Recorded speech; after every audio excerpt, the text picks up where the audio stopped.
Milestone স্কুলে বিমান দুর্ঘটনায় নিহতদের স্মরণে 1 মিনিট নীরবতা পালন করা হয়। বাংলাদেশ ও পাকিস্তান উভয় দলই কালো ব্যাচ পরে মাঠে নামে। মিরপুরে দ্বিতীয় টি-20তে ব্যাটিংয়ে নেমে বিপদে পড়ে বাংলাদেশ। পাকিস্তানের বিপক্ষে দ্বিতীয় ওভারেই ভাঙে ওপেনিং জুটি। নাঈম শেখ 7 বলে 3 রানে আউট। পঞ্চম ওভারে অধিনায়ক লিটনও হতাশ করলেন। তার সংগ্রহ 9 বলে 8 রান। ওই ওভারেই রান আউটের শিকার হয়ে তাওহিদ হৃদয় আউট 0-তে। ওপেনার পারভেজ ইমন 14 বলে 13 রানে বিদায় নেন। পাওয়ার প্লের 6 ওভারে টাইগাররা তোলে 4 উইকেটে 29 রান। চরম ব্যাকফুটে বাংলাদেশ দল। 10 ওভারে বাংলাদেশ তোলে 4 উইকেটে 53 রান। পঞ্চম উইকেটে হাল ধরেন শেখ মেহেদী ও জাকের আলী অনিক। এ দুজন গড়েন 53 রানের জুটি। শেখ মেহেদী 25 বলে 33 রানে আউট। শামীম পাটোয়ারি 4 বলে 1 রানে বিদায় নেন। চাপে পড়ে বাংলাদেশ। 16 ওভার পার হলেও দলের স্কোর 100-র নিচে।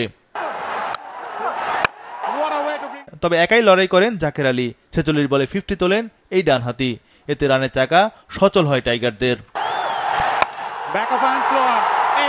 শেষ পর্যন্ত 20 ওভারে 133 রানে অল আউট বাংলাদেশ।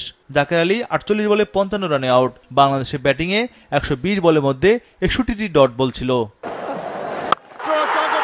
134 রানের টার্গেট দিয়ে শুরুতেই পাকিস্তানকে চাপে ফেলে বাংলাদেশ। প্রথম ওভারেই উইকেট শিকার করে টাইগাররা। সাইম আইয়ুব 1 রানে রান আউট। শরীফুল বিদায় করেন মোহাম্মদ হারিসকে। পাকিস্তানি এই ব্যাটার গোল্ডেন ডাক। ফখর জামানকেও দ্রুত বিদায় করেন tiger pacer Shoriful. Pakistani opener Fakhar out 8 বলে 8 রানে। 14 রানে পাকিস্তানের 3 উইকেট পতন। চরম বিপদে সফরকারী দল। সব মশার বিরুদ্ধে সুরক্ষা দিতে এলো বসুন্ধরা এক্সট্রিম অ্যারোসল। মশার বিরুদ্ধে এক্সট্রিম সুরক্ষা। পঞ্চম ওভারে তানজিম সাকিবের জোড়া উইকেট শিকার। এতে ম্যাচের লাগাম বাংলাদেশের হাতে। হাসান নওয়াজ 6 বলে 0 রানে out. Mohammad Nawaz golden duck. 15 রানে 5 উইকেট হারিয়ে চরম বিপর্যয়ে পাকিস্তান। 6 ওভার শেষে তাদের সংগ্রহ 5 উইকেটে মাত্র 17 রান। অধিনায়ক সালমান আগা 23 বলে 9 রানে বিদায় নেন। 10 ওভারে পাকিস্তান তোলে 6 উইকেটে 32 রান। বাকি 10 ওভারে দরকার আরো 102 রান। পাকিস্তানকে টেনে তোলেন ফাহিম আশরাফ। 17.2 ওভারে 17 রান তোলে সফরকারীরা। পাকিস্তানের আশা জাগে ফাহিম 31 বলে 50 পূর্ণ করলে।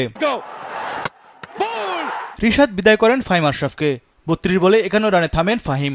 এতে 125 রানে অল আউট পাকিস্তান। 8 রানে জয় তুলে নেয় টাইগাররা।